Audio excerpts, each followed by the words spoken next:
রাসূল সাল্লাল্লাহু আলাইহি ওয়াসাল্লাম বলেন, আজকালু সলাতিন, সবচেয়ে ভারী সলাত মুনাফিকের উপরে সলাতুল ফজরে ও সলাতুল ইশায়ে।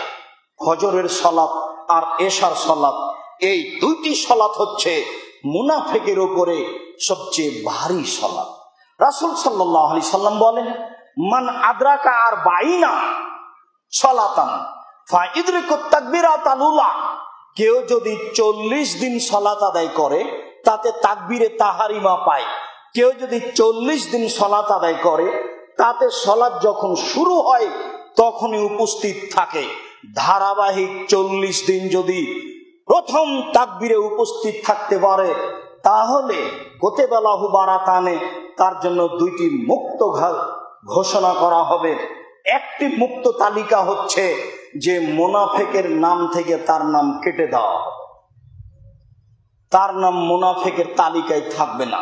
2, জাহান্নামের তালিকায় তার নাম থাকবে না, জাহান্নামের তালিকা থেকে তার নাম কেটে দেওয়া হবে।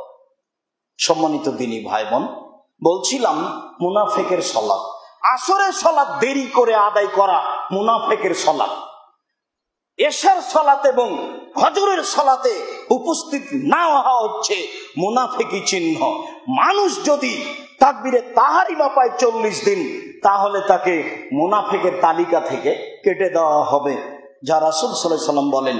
হাদিস বুখারী মুসলিম। সম্মানিত দিনী ভাই বোন, বিষয়টি বিবেচনা করে বিশেষভাবে আসরের সালাতকে নির্ধারিত সময়ে আদায় করার জন্য আমরা অনুরোধ জানাচ্ছি।